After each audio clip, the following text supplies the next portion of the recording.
Krix'tal had been running the Nebula Prime Xenological Conservation Center for 73 cycles without a single incident, and he was not about to let some furry Earth beast ruin his perfect record today. Not today. Not with Ambassador Threlonix and her entire diplomatic entourage walking beside him, their crystalline appendages gleaming under the bioluminescent ceiling panels. And here, esteemed guests, Krix'tal announced with a sweeping gesture of his four arms, his voice dripping with professional pride, we have the crown jewel of our facility, the most dangerous predators from across 47 star systems, all safely contained for your educational pleasure. He had rehearsed this speech 500 times. It was perfect. He was perfect. Everything was going exactly according to plan. To your left, you will observe the Kranich Shredder from Delta Proxima, a creature capable of dissolving titanium with its saliva. Charming fellow. Really. To your right, the six-eyed phantom stalker of Arcturus 9, completely invisible until the moment it strikes. Wonderful addition to the family. Ambassador Threlonix nodded approvingly, her translator device humming, most impressive. Administrator Krix'tal, your reputation across the Thessian collective is well deserved. Krix'tal's chest sacs inflated with pride. Oh yes, this was going beautifully. Promotion. Here I come. And now, he continued, leading them down the corridor with a confident stride, our newest exhibit, species collected from a recently contacted world called Earth. Remarkable planet, really. Gravity so intense it would crush most of our bones. Atmospheric composition utterly toxic to civilized life, and predators so vicious they make the Kranich Shredder look like a pollination insect. They rounded the corner to the Earth predator wing, where massive reinforced enclosures lined both sides of the viewing corridor. The first contained something called a grizzly bear, currently sleeping, smart animal. The second held a pack of wolves pacing nervously. And then they reached Enclosure 7. The tiger enclosure. Krix'tal gestured dramatically toward the massive orange and black striped beast lounging on an artificial rock formation. Behold the Panthera tigris, apex predator of Earth's Asian continent, 600 pounds of pure muscle, teeth like molecular blades, capable of crushing bone with a single bite. And, his communicator chirped. Krix'tal frowned, tapping the device on his collar. This had better be important, Plepton. I am conducting the diplomatic tour. Sir? His head of security's voice came through tinny and panicked. Sir, we have a situation. What kind of situation? Krix'tal's eye stalks narrowed suspiciously. The human maintenance worker, Jack Murphy. He is, well sir, he is inside Enclosure 7. Krix'tal's three hearts stopped simultaneously. He is where? Inside the tiger enclosure, sir. The airlock malfunctioned during his cleaning rotation and, sir, he is inside with the tiger, right now. Krix'tal spun toward the viewing glass so fast, he nearly gave himself whiplash. Sure enough, there was a human, wearing the facility's maintenance coveralls, standing approximately 15 meters from 600 pounds of Earth's most efficient killing machine. Activate emergency protocols. Krix'tal screamed, all professional composure evaporating like water on a sun-baked moon. Activate them now. Today was definitely not going according to plan. The hallway erupted into absolute chaos. Alarms began shrieking, bathing everything in pulsing red emergency lighting. Ambassador Threlonix shrieked something in her native language that Krix'tal's translator mercifully refused to process. Her entourage scattered like startled prey animals, appendages flailing in every direction. Emergency Protocol 7. Plepton's voice boomed over the intercom system. All personnel evacuate Sector 12. This is not a drill. Krix'tal pressed his face against the reinforced viewing glass, his eye stalks practically vibrating with panic. The tiger, that massive orange and black death machine that the human had inexplicably named Mr. Whiskers, for reasons that defied all logic, was rising from its resting position. Slowly, deliberately, like a coiled spring preparing to unleash 600 pounds of catastrophic violence. No. Talus muttered, his four hands frantically tapping at his datapad. 73 cycles. 73 cycles of perfect safety records. Do you know what this will do to my performance review? Do you? The tiger took one step toward the human, then another. Jack Murphy, the human in question, appeared completely oblivious to his impending death. He was checking something on a tablet, probably some maintenance log that would never be completed because he was about to become a Mr. Whiskers-sized snack. Tranquilizer cannons. Krix'tal shouted into his communicator. Deploy the tranquilizer cannons immediately. Sir, they take 90 seconds to activate and aim. Bleptin responded, his voice cracking. The human does not have 90 seconds. Krix'tal's mind was already racing ahead to the incident report. How exactly does one phrase this? Human employee consumed by Earth predator during routine maintenance due to catastrophic airlock failure. His career was over. Finished. He would be reassigned to waste management on some backwater mining colony, spending the rest of his days explaining how he let a diplomatic guest witness a workplace fatality. The tiger took another step. Jack looked up from his tablet. This was it. The end of Jack Murphy. The end of Krix'tal's career. The end of everything.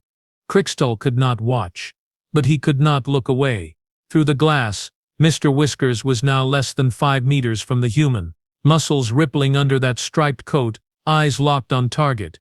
Somebody call Earth. Krix'tal wailed. We need to notify his next of kin. Find out if humans have funeral customs.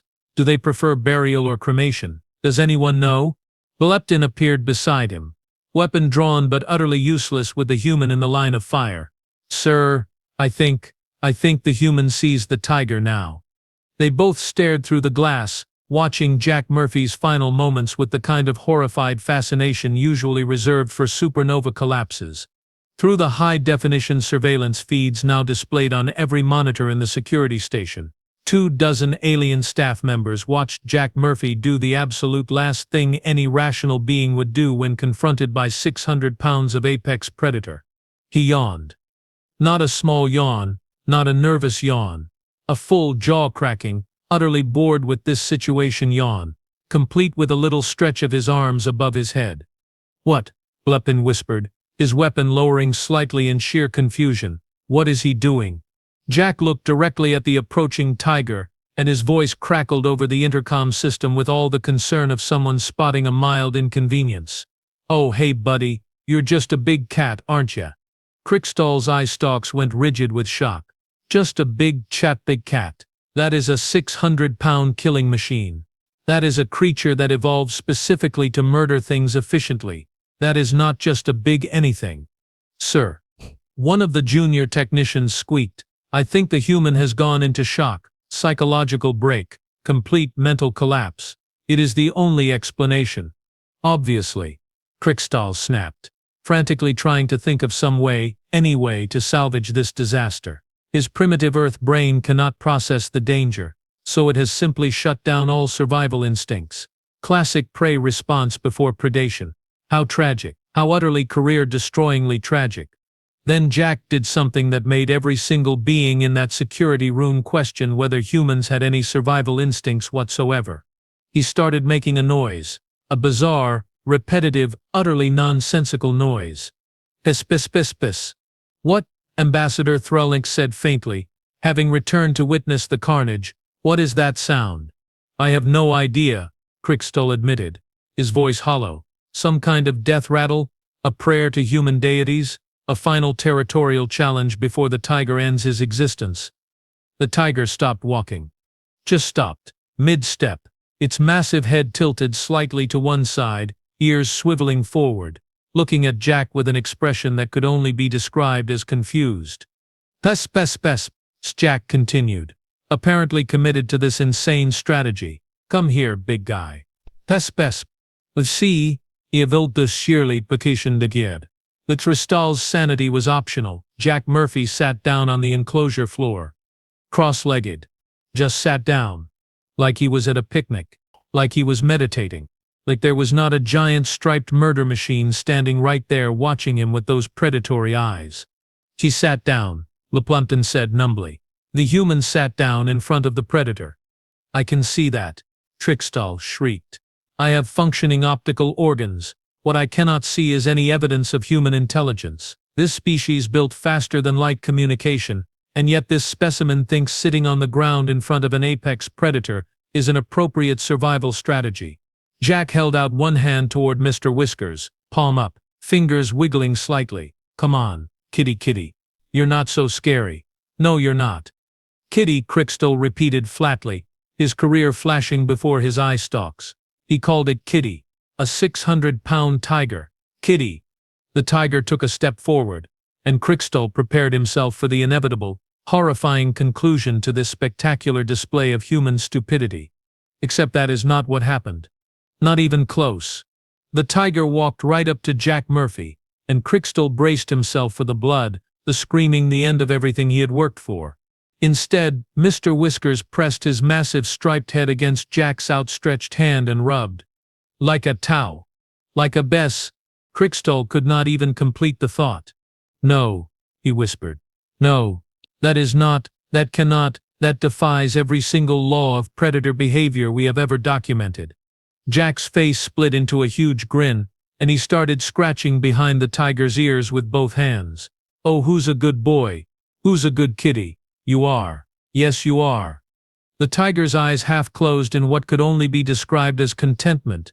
A deep rumbling sound began emanating from the creature, vibrating through the enclosure's audio feed. Is it? Bleptin said faintly, his weapon clattering to the floor forgotten. Is it purring? Tigers cannot purr. Krix'tal shouted at no one in particular. That is chuffing.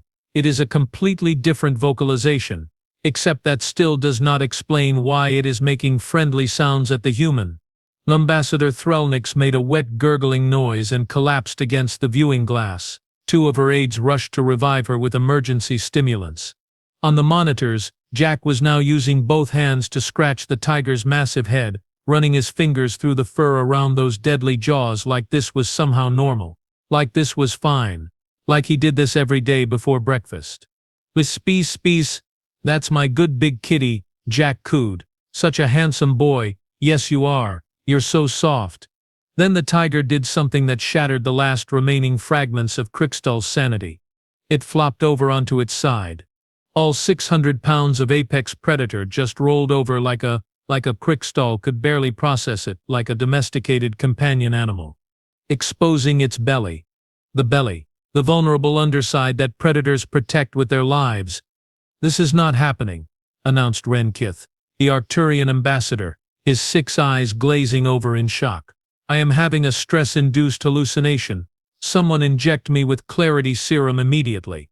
Jack immediately started rubbing the tiger's exposed stomach with both hands, his voice reaching pitches that Krix'tal's translator struggled to process. Oh my goodness. Look at this belly. Who's got a fuzzy belly? You do. You've got the fuzziest belly in the whole galaxy. Mr. Whisker's back legs started kicking slightly, like the tiger was experiencing some kind of pleasure-induced motor reflex. A Theshan medical officer fainted, crumpling into a heap of robes and confusion. Bleptin slowly turned to face Krix'tal, his expression completely blank. Sir, permission to speak freely.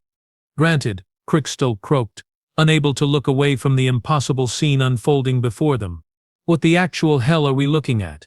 On screen, Jack had now positioned himself so the tiger's head was resting in his lap. He was stroking the massive creature's face, tracing patterns around its whiskers, while maintaining a constant stream of what could only be called baby talk.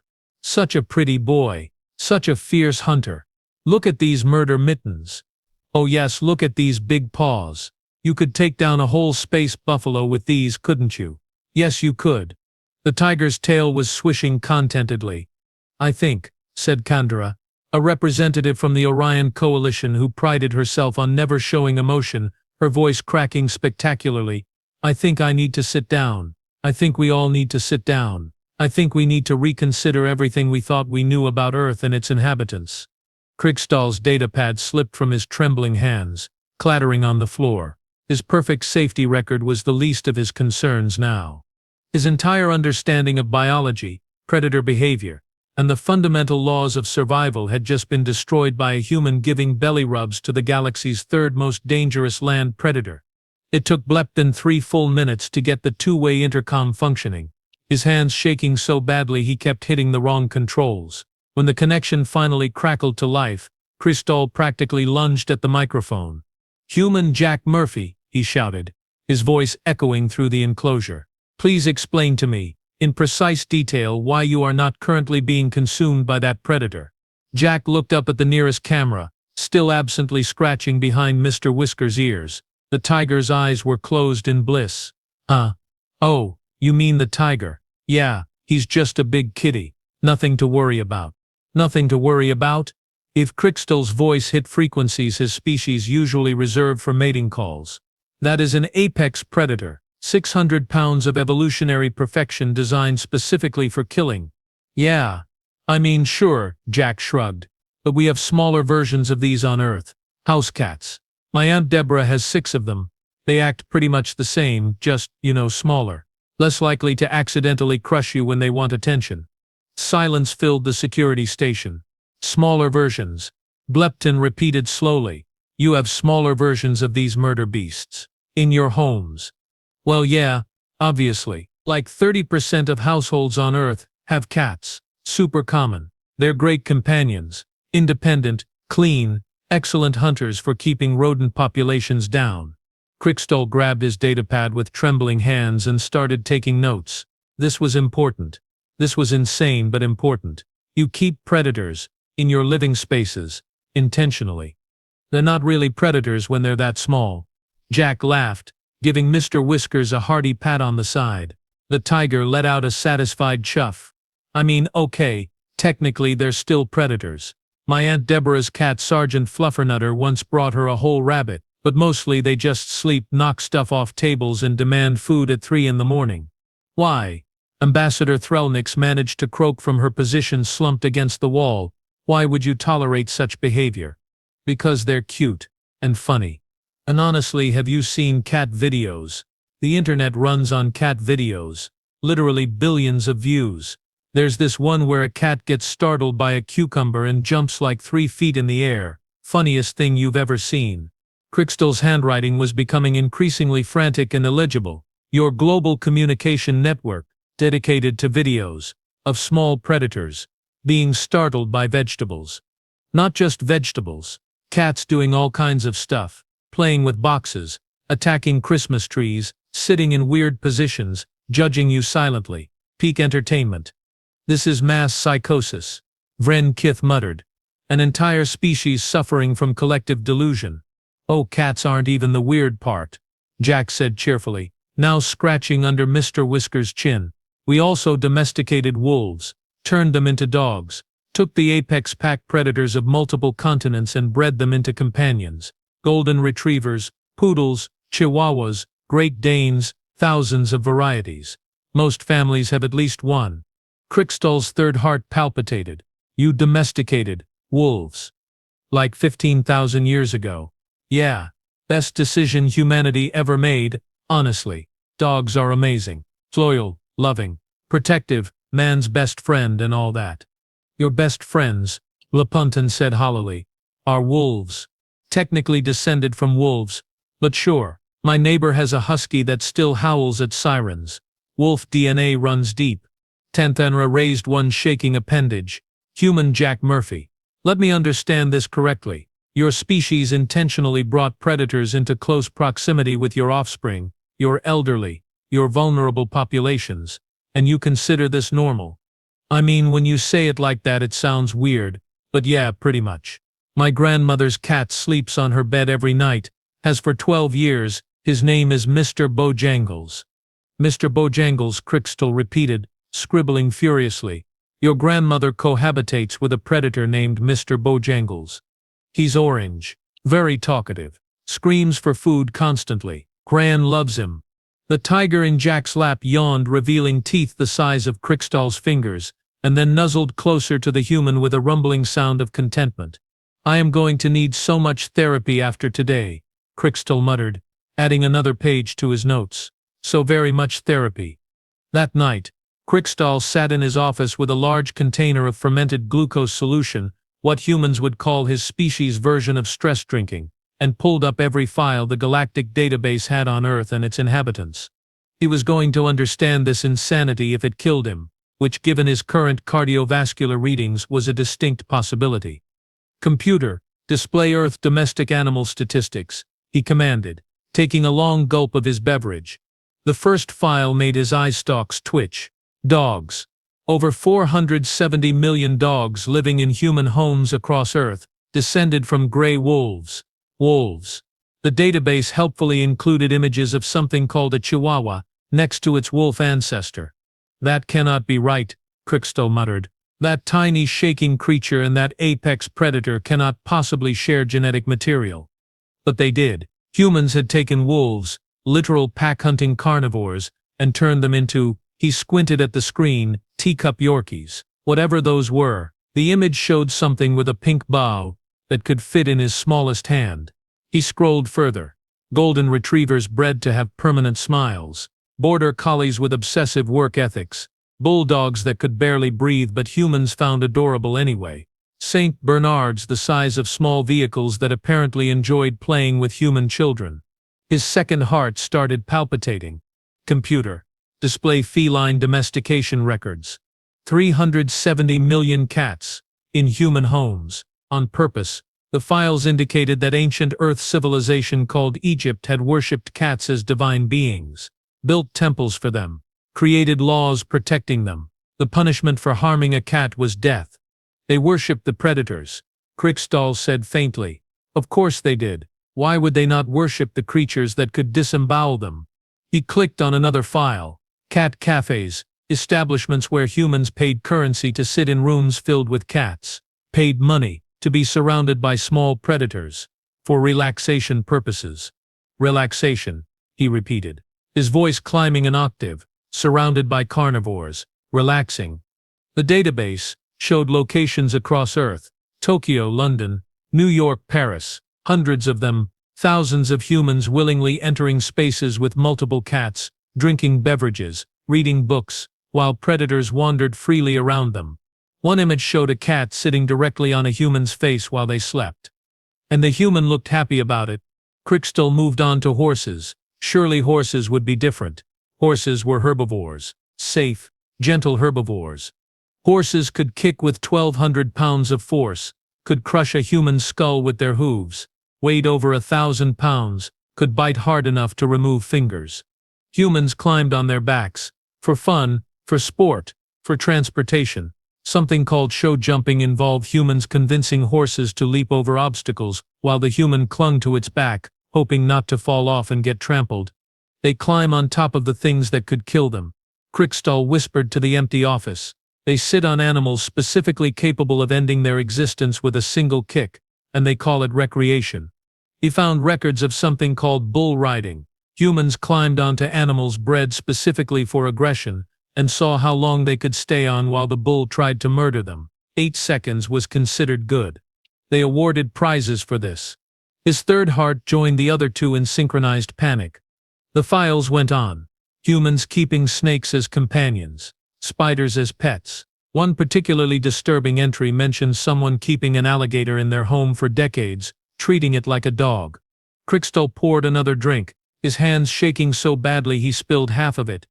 At the bottom of one file, he found a human quote that seemed to summarize everything perfectly. If it exists, someone has tried to pet it. He closed his datapad, finished his drink in one long gulp and stared at the ceiling of his office.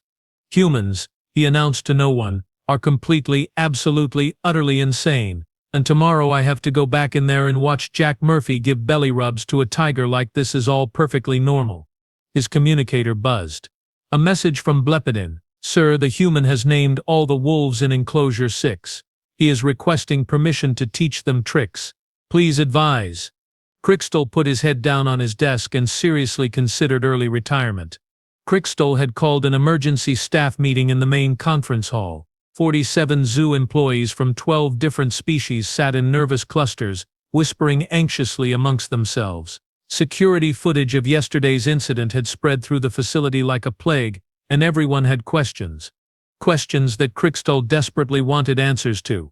Jack Murphy walked in, carrying a datapad, and what appeared to be a beverage container with something called coffee, looking completely unbothered by the fact that he had given an entire security team collective trauma less than 24 hours ago.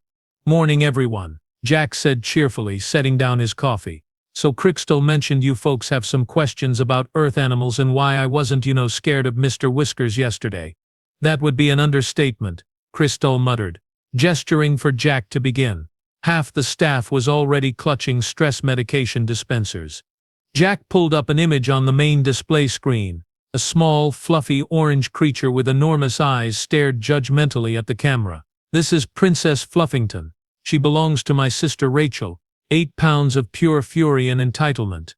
"That," Bleppin said slowly, "looks like a very small, very angry tiger." "Exactly. That's basically what cats are. Small tigers.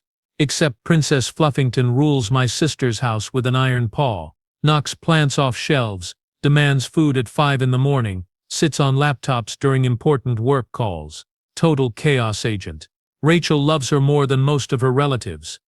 A Theshan medical officer raised a tentacle weakly. "The human Rachel loves the chaos agent that destroys her belongings." "Oh, absolutely. Has about 3,000 photos of her on her phone, calls her baby girl. Bought her a heated bed that cost more than my monthly transportation pass." Krix'tal made a notation on his datapad. "Humans assign monetary value to predator comfort. Insanity confirmed." Jack swiped to the next image. A massive scaly creature with jaws that could clearly crush bone. "This is an alligator. Some people keep these as pets. There's a famous one named Wally, who likes to be cuddled and watch television." Several staff members reached for their medication. "Cuddled chimera," repeated her voice barely a whisper. "The armored reptile with the crushing bite force. Cuddled. Yep, and then there's people who keep snakes, spiders, lizards, you name it. My cousin Derek has a ball python named Noodle, wears him like a scarf sometimes." "Wears the constrictor," Bleppin said flatly. "As a decorative accessory. Noodle's super chill honestly. Just hangs out, eats rats, does snake stuff." Jack pulled up a video. A human was lying on a couch while a massive snake, easily 12 feet long, draped across them. The human was smiling. Laughing. Even. Renkith made a sound like air escaping from a punctured hull. "This is a death wish. Your species has a collective death wish." "Nah," Jack laughed, taking a sip of his coffee. "We just like animals, all animals, big ones, small ones, scaly ones, furry ones, venomous ones. Venomous ones." Krix'tal's voice cracked spectacularly. "Oh yeah, some people keep tarantulas, scorpions, poison dart frogs, requires special permits usually. But people do it. There's a whole community of exotic pet enthusiasts." Jack showed them another video. A human hand feeding what the caption identified as a great white shark. A Theshan engineer fainted, toppling out of their chair with a wet thump. "See? The thing is," Jack continued, completely ignoring the unconscious colleague, "humans spent most of our history competing with these animals. We learned to understand them, respect them, and eventually befriend them. We don't see them as just predators or dangers. We see them as fellow inhabitants of our planet. Beautiful, powerful, worthy of appreciation." "You find things that can kill you beautiful," Krix'tal said, scribbling notes frantically. "You appreciate them. You befriend them." "Well, yeah. A tiger is objectively gorgeous, powerful, graceful, incredible hunters. Why wouldn't I appreciate that? Same with wolves, bears, big cats of all kinds. They're majestic." "Majestic," Bleppin echoed, looking at the stress medication dispenser in his hand like he might need a second dose. "The murder beasts are majestic." Jack grinned. "Now you're getting it. So anyway, that's why I wasn't scared of Mr. Whiskers. He's just a big cat. And I really like cats." The staff sat in stunned silence, processing this information with the same level of comprehension one might have when confronting advanced theoretical physics while severely concussed. Krix'tal closed his datapad with a definitive snap. "I am requesting hazard pay. All of you should also request hazard pay. We are working with a human." Jack leaned back in his chair, looking thoughtful. "You know, I've been thinking, you guys are handling Mr. Whiskers all wrong." Krix'tal's eye stalks shot up so fast, he nearly gave himself a strain. "Wrong? We have kept that predator alive, healthy, and contained using protocols developed over 3 decades of xenozoological research. How exactly are we doing it wrong?" "Well, he's bored," Jack said simply. "Big cats need enrichment, stimulation. On Earth, good zoos give them puzzle feeders, toys, climbing structures, things to investigate. Keeps them mentally healthy." "Toys," Bleppin said weakly. "For the 600-pound apex predator. Toys." Yeah. Like big balls they can push around. Boxes to explore, scent enrichment, frozen treats. We could make feeding time into a game, hide food around the enclosure, so he has to hunt for it. Engages his natural instincts. Krix'tal felt a headache forming behind his primary optical organs. You want to give toys to the creature that could tear through reinforced steel plating. And interaction time. Jack continued enthusiastically. Regular training sessions using positive reinforcement. Keeps him engaged with his caretakers, builds trust, reduces stress.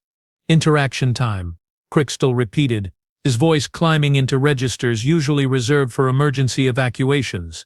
You want us to interact with Mr. Whiskers, on purpose, repeatedly. Well, not all of you. Mainly me. I've already got a rapport with him. Ambassador Threlinix, who had been silent until now, spoke up. Human Jack Murphy, are you telling us that on Earth there exist beings whose profession is interacting with large predatory cats? Oh sure, big cat specialists, wildlife educators, conservation experts. Some people work with tigers, lions, leopards, jaguars, all kinds of big cats. There are sanctuaries across the planet dedicated to their care. Trained professionals spend their entire careers working with them. That is a job, Senra said faintly. A career path, deliberately working with creatures that could end your existence with minimal effort. Best job in the world, according to the people who do it. Jack grinned. They love those cats. The cats love them back. It's a whole thing. Krix'tal looked at his staff, his traumatized, stress-medicated, thoroughly confused staff. Then he looked back at Jack, who was pulling up videos of Earth zookeepers playing with tigers like oversized house cats.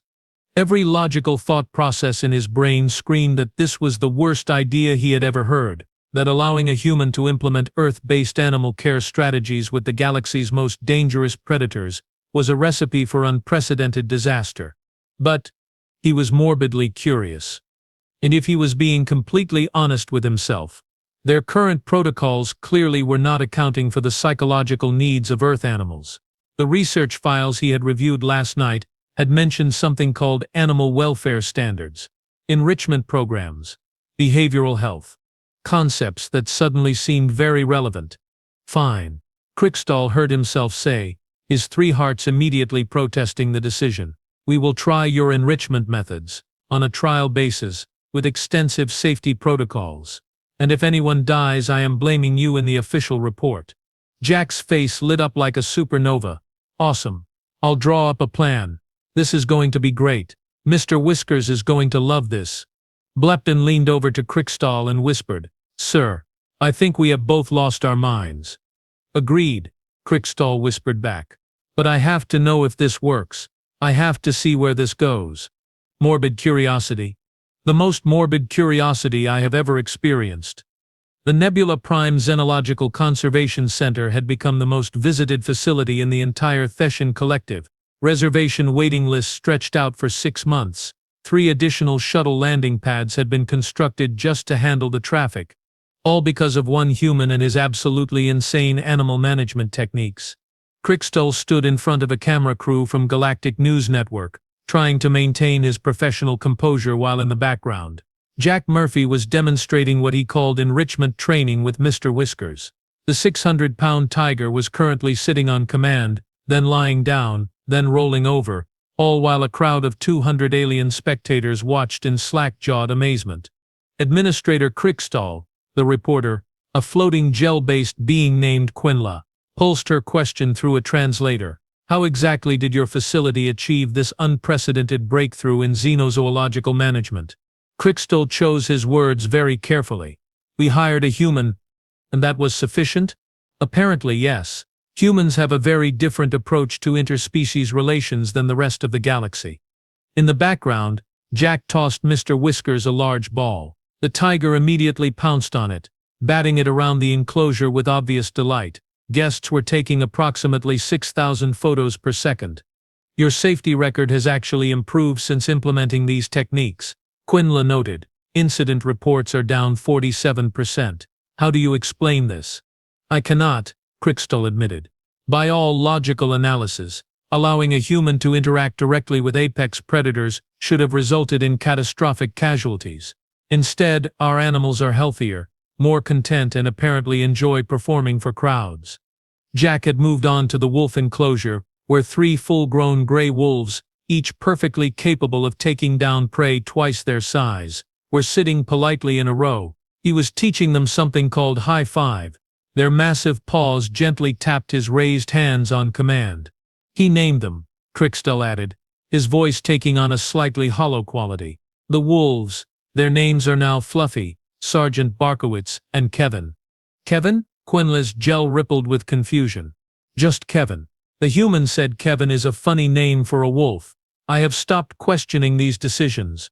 The camera panned to show the full scope of the Earth exhibit, grizzly bears playing with modified puzzle feeders, a pack of wolves performing coordinated tricks, Mr. Whiskers now standing on his hind legs, pawing gently at a hanging enrichment toy, while making that chuffing sound that apparently meant he was happy. And everywhere, aliens watching with expressions ranging from wonder to absolute existential horror. What would you say is the most important lesson you have learned from this experience? Yukunlai asked. Krix'tal turned to face the camera directly, his eye stalks focusing with the weight of someone who had seen things that fundamentally altered their understanding of the universe. Humans do not have a survival instinct. They have a pet instinct. Everything, and I mean everything, is a potential friend to them.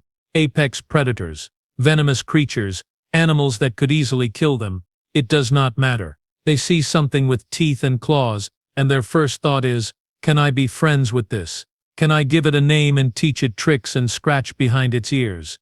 He paused, watching as Mr. Whiskers successfully solved a puzzle feeder and then looked directly at Jack with what could only be described as pride, waiting for praise. This explains so much about how they conquered their planet, Krix'tal continued. They did not do it by being the strongest or the fastest or having the best natural weapons. They did it by making friends with everything that could kill them and convincing those things to help them instead.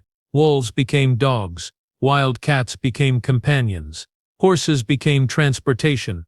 They turned the entire food chain into a collaborative effort. That is a remarkable observation, Administrator. It is a terrifying observation, Krix'tal corrected. Because it means humans do not see the galaxy the way we do. Where we see danger, they see potential friends. Where we see predators, they see big cats that need belly rubs. Behind him, Jack had finished his demonstration. Mr. Whiskers was headbutting his leg repeatedly, demanding attention.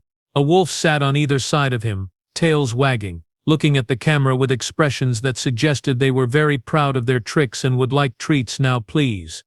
Jack noticed the camera, grinned, and waved enthusiastically. So your final assessment, Quinla pressed. Krix'tal sighed, all 3 of his hearts doing their resigned flutter that had become so familiar over the past month. My final assessment is that humans are completely insane. Their methods should not work, and yet here we are with the most successful Earth animal program in the known galaxy, run by a man who calls apex predators silly nicknames and gives them toys. He paused, then added with the deadpan delivery of someone whose entire worldview had been systematically dismantled and rebuilt over 30 days. I am also requesting that galactic health insurance policies be updated to include premium coverage for facilities employing humans. The stress alone is worth hazard compensation. Mr. Whiskers let out a triumphant chuff in the background. Jack was now scratching 3 wolves simultaneously, somehow managing to keep all of them happy at once. Krix'tal watched them for a moment, then turned back to the camera with something that might have been the beginnings of a smile, if his species had the facial structure for such expressions. But I will admit, he said quietly, it is remarkable to see. Humans do not conquer through force. They conquer through friendship, and perhaps that is the most dangerous thing about them. The interview ended. Tala's communicator immediately buzzed with 73 new reservation requests, and a message from Jack asking if they could add a lion to the program. Krix'tal looked at the message, looked at the wolves happily receiving ear scratches, looked at Mr. Whiskers rolling around on his back in complete contentment, and made a decision that 1 month ago he would have considered certifiable insanity. He approved the lion request. After all, what was one more impossibility at this point?